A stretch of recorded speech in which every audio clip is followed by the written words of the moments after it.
I have no idea what I'm doing at this point. Hi guys, I'm Shelley and today I have two reviews for the price of one. I thought I would squish two books together and review Let It Snow and My True Love Gave to Me, both I've read in the last month. They are both books of short Christmassy stories, and we will start with the one that got published first, which is Let It Snow by John Green, Maureen Johnson and Lauren Miracle. This is a library copy, and I think this is the American cover because it's a floppy paperback cover, but there is a new edition of this that's just come out in hardback. Oh, it's beautiful. I think they've done it to actually fit in with My True Love Gave to Me because it's hardback and it's just so pretty, but I don't have that. I have the library copy. I read this because I wanted to get in a Christmassy mood. As I said, it's short stories by these three people.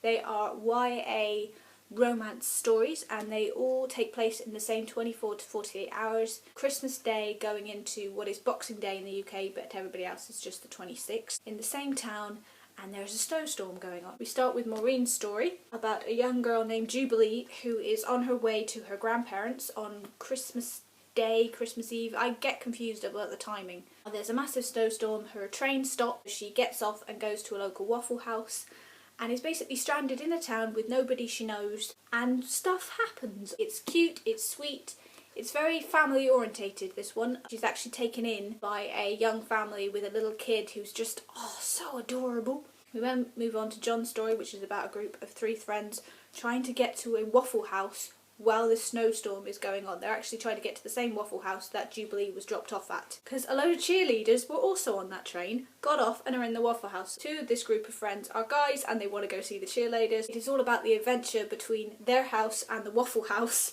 while a snowstorm is going on, and how the dynamic of a friendship can change while you have snow pelting you on the head. And the third one by Lauren Miracle is about a breakup over Christmas. Two people have broken up. You follow the girl who is actually the one who did the breaking up. Turns out that she's quite self-involved and it's kind of a Christmas discovery as she works out that she needs to get her head straight and she needs to think of other people more. And her boyfriend was actually also on this train that got stuck in the snowstorm.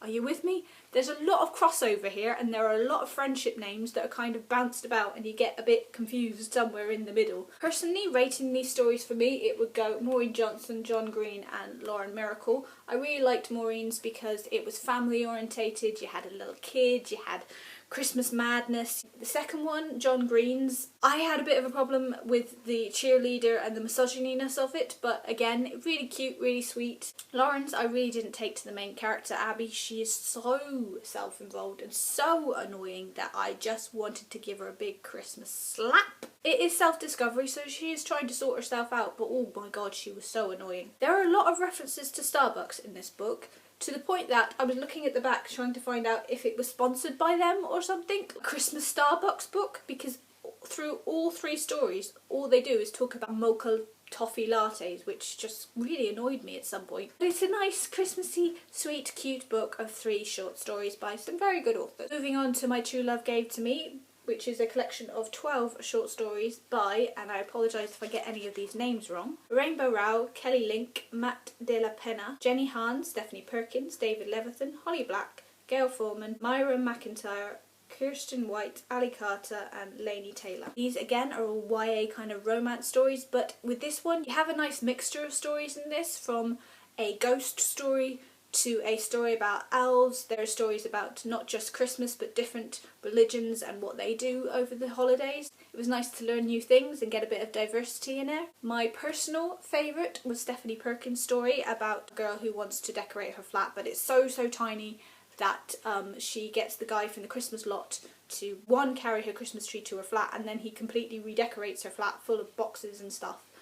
So that she can have a nice little Christmas experience. It was just kind of extra cute and I was in the mood for something cute. I think there is a read-along going along with this book at the moment, that you read one of the 12 stories every night before going to bed, which I think is a really cute idea, the 12 days of Christmas kind of thing. Read a nice kind of Christmassy, happy story before going to bed and then have dreams of Santa and snow, especially with the elf story, which is written by Jenny Han. I'm a bit bar humbug at the moment, so I have to admit this didn't get me in an overly Christmassy mood. I think it will for most people. I mean, can we just talk about how beautiful it is for a start, because, oh, just look at it. It's got Christmas lights all the way around it, the pink tips, the icy blue. It is just, It is beautiful, I have to admit. I think if I was in a better mood, I would have enjoyed this a lot more. It's a great present to give to anybody. I think if some of the stories were aimed a little younger, you could probably read this to your kids before going to bed and it would be really, really great. But some of the things are maybe a little bit too adult, so you have to be a kind of teenager to read it. I do think I preferred Let It Snow out of the two because you just got more into the stories because of course they were longer. These are only about 10 pages each. And I just loved Maureen's story so much. I would actually like to read more of that story if she were ever to write it. I think I gave them both 2 to 3 stars out of 5 on Goodreads. They're very good, it's just they didn't really get me in the Christmassy mood, but great presents to give. I will leave a link down below to the Goodreads read-along if I can find it. I'd love to talk to you guys down in the comments about these books. If you've read them, which were your favourite stories, which ones did you not take to, which one gave you the warm and fuzzies. Let's talk about Christmas. I hope you guys are good and that you wake up with a lovely, beautiful, white, snowy Christmas. I'll see you guys soon. Bye! Can anybody spot the new person on my bookshelf?